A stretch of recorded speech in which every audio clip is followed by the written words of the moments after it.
host of the Gridiron.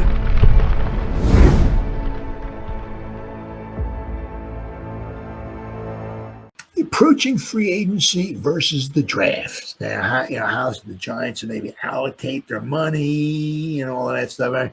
This is a very, very good report here. Okay, Anthony Del Genio did a very, very good job, very, very thorough job. How can the Giants avoid a disaster in 2024? This is a very, very good report. Very, very, very, very thorough. Very good job.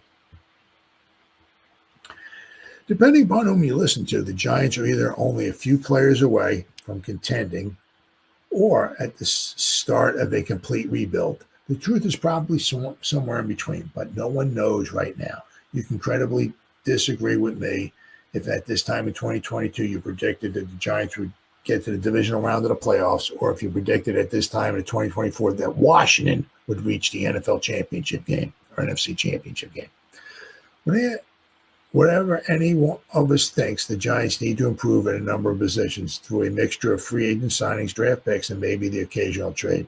Trades are the least common and least predictable routes to a roster improvement. So let's restrict the discussion to draft and free agency. What positions should the Giants target in each one?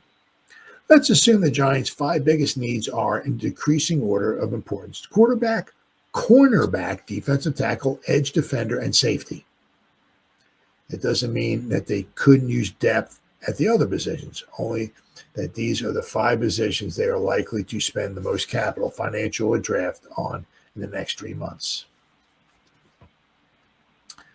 Well, they could use some offensive line help though. But anyway, what does this year's NFL draft look like? Well, the good news is that overall the Giants have the 7th highest draft capital of all the NFL teams, as estimated by Tankathon.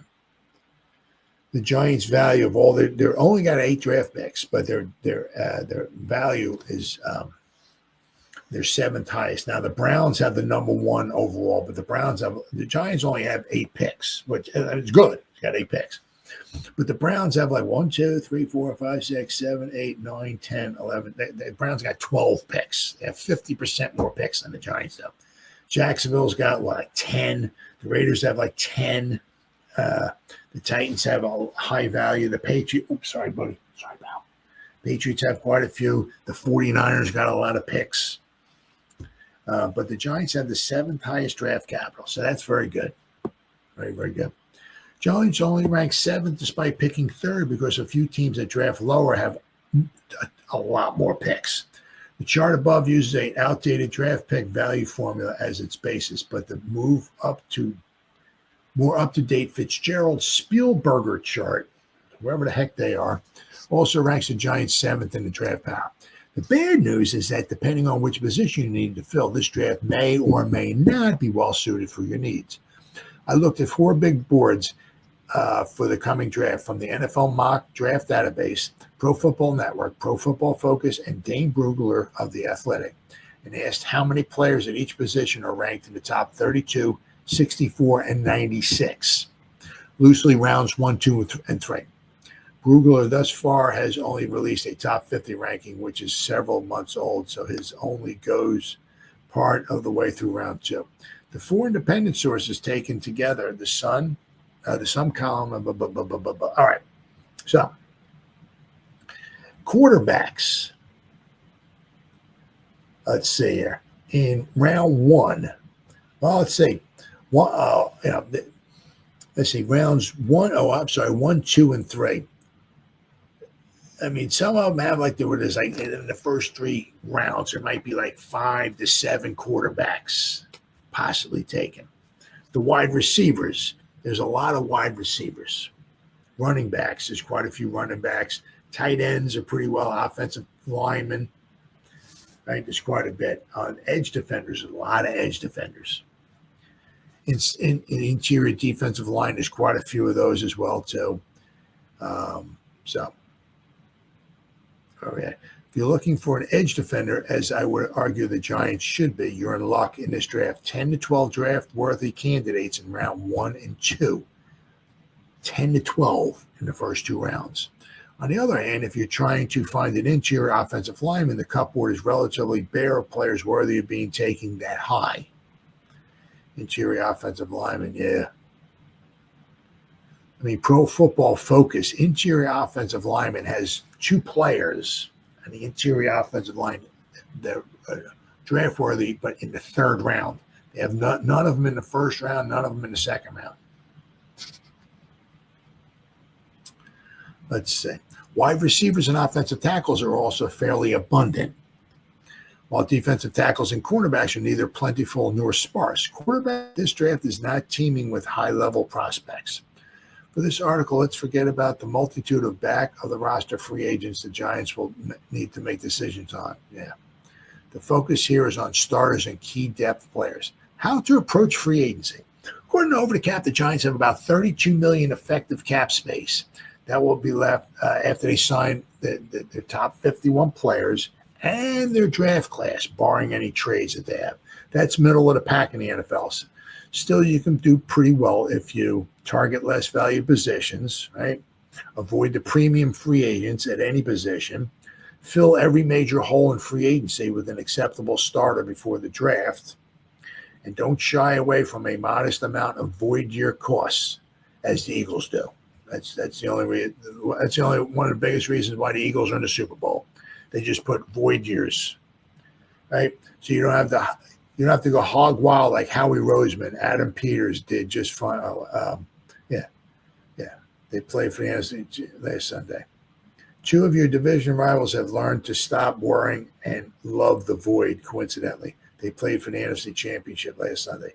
You don't have to go hog wild like Howie Roseman with his void year contracts. That's the only reason. Well, not the only one again, but that's a huge reason why the Eagles are in the championship. They're in the Super Bowl because they can't afford their players. They have to put void years on the end of their contracts, and I don't like that.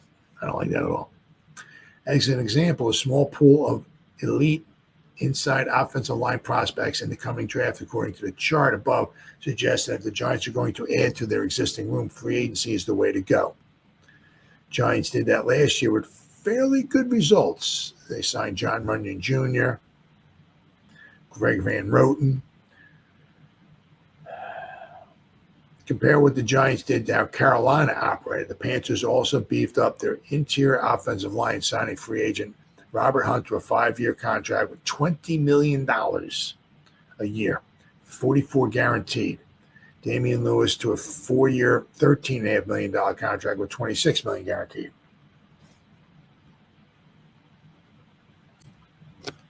Let's see here.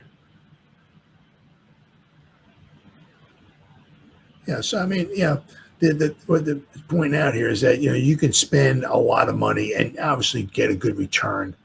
But I mean, the Giants, they spent $13 million between Runyon and Van Roten, and they got I mean, John Runyon could have done a little bit better, but he also had a separated shoulder as well too. So I mean, the thing is that Runyon will be back next year, and if I were Joe Shane, I'd bring back Van Roten for 1 more year. He was the team's Iron Man, playing all 1,121 offensive snaps, more than 100 more than any other player on either side of the ball, and filling in at center when John Michael Schmitz was injured. If not, then signing a free agent guard at a modest cost is the best move. I would, however, also look to draft a guard on day 3, particularly one who run blocks well, develop while the 2 veterans are still Giants. Also, maybe finally the Giants will move Evan Neal to guard to try to salvage his career. Neal played guard his first year at Alabama, and the Eagles successfully moved Mekhi Becton, who is just as tall as Neal, one of the excuses people make about why he can't play guard, inside last season.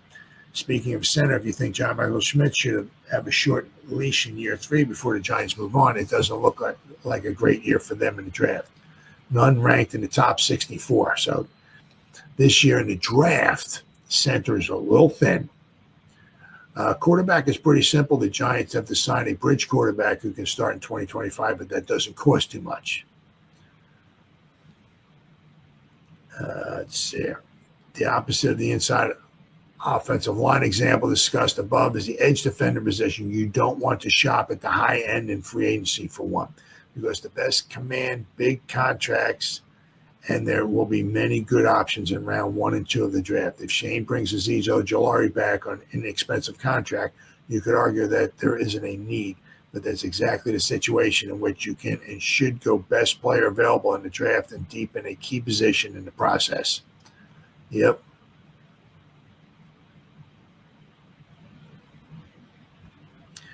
Defensive tackle is trickier. There will probably be a mini run on them late in the first round and early in the second round, so the Giants might be in good position to get one at number 34. On the other hand, there may be many good options in free agency. B.J. Hill, right? A lot depends upon how the quarterback situation plays out. If they are shut out of Cam Ward and Shedeur Sanders, then pick 34 or trade up from 34 has to be an option, a quarterback for the Giants. In that case, obviously, Abdul Carter at number 3 makes perfect sense. If they get Ward or Sanders, then number 34 could either be an edge defender or defensive tackle. Having a starting caliber free agent defensive tackle already in the fold would allow Shane to take the best player available in that spot. And they talk about the secondary. That's a difficult case. He said the table above shows that good safety prospects are rare in this draft. Cornerback is more plentiful commodity on days 1 and 2 of the draft, but everybody wants a shutdown corner, and going that route with the round 2 pick would eliminate one of the quarterback and edge rushers until round 3. Yep. Then he says, I haven't mentioned offensive tackle, running back, tight end, off-ball linebacker. I don't see the Giants drafting any of the last 3 of those positions until day 3. Offensive tackle is interesting, though. Jermaine Illuminor was the Giants' low-key best free agent signing in 2024. He's not a Pro Bowler, but he's a perfectly good right tackle at the bargain price and has emerged as a team leader. Illuminor is the poster child for an effective approach to free agency. Shane should try to extend him. Yep.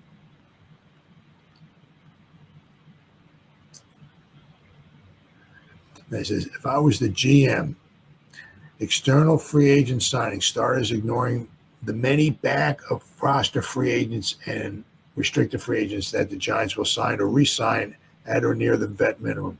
They need a bridge quarterback, a defensive tackle, cornerback, and safety. Giants own free agents. Re-sign Ojulari. I don't know if he's going to want to come back. Phillips, Van Roten, Slayton, along with Jamie Gillen, the Scottish Hammer, who has done a pretty good job. Draft a quarterback, edge defender, defensive tackle in some order on days 1 and 2. Interior offensive line and or offensive tackle in round 4, then best available for the rest of the draft, including a kicker in round 7. By the way, it's time to move on from Graham Gano. Will that get to the Giants to the playoffs? Probably not, unless Ward or Sanders lands in blue and does what Jaden Daniels did in 2024. It will, though, give them a chance to win every game, and that means to actually close the deal in enough of them. Well, we'll have to wait and see. And it talks about wide receiver, too. Colleges are churning out NFL-caliber wide receiver prospects in recent years as if they have an assembly line, and this year is no exception. The field isn't as impressive at the top as it was in 2024, but it's still deep, second only to the edge defender in the chart above. I'd like to see Darius Slayton back. I don't know about that, but the Giants' brain trust doesn't appear to share my opinion. Jalen Hyatt remains a mystery. Giants could stand pat with their wide receiver room, but my guess is they won't. T. Higgins? Sure, but it will cost an arm and a leg. Other options like Chris Godwin, coming off an ankle dislocation, might be attractive, but again, the cost might be high. In the draft, it's hard to imagine the Giants going wide receiver on day 1 or 2, given their other needs. Although picking Hunter would partly address that, still the last few drafts have seen players like Puka Nacua, Amon-Ra St. Brown, Khalil Shakir, and Romeo Doubs last until day 3. So there's a lot of, the one thing is, also it's like, obviously who are the Giants, obviously, trying to focus on, right?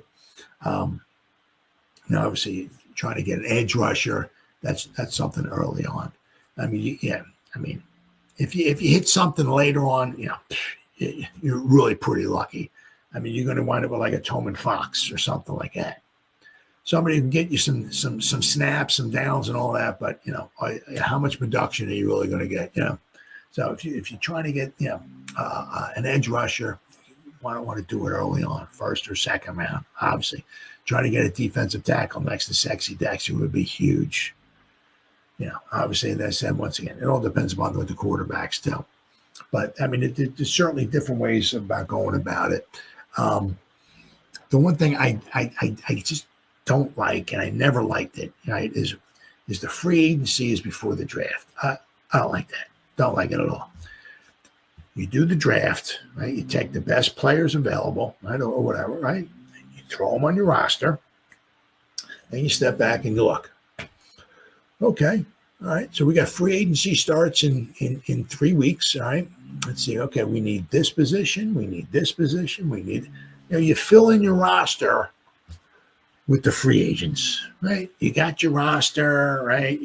Maybe you sign a couple guys, whatever. Maybe you bring Azeez Ojulari back. You bring this guy back. You fill in your roster, and maybe sign some of you guys before they hit free agency, right? Then you got the draft, and now you got your team. Okay, we got free agency coming up. Let's fill in our roster with the free agents. I mean, it's like you're gonna, right? You're gonna go out and sign a cornerback, right? In free agency, right? Well, what if a bona fide, I don't know, I'm saying that ain't gonna be shut down corner, but what if a really good cornerback is there in round 2 or round 3 or something like, man, that corner, you're gonna draft them? Well, you just brought in a free, I never liked that. Never liked that. But we'll have to wait and see. So the Giants have some money to spend. Don't have a ton of money to spend, but they do have some.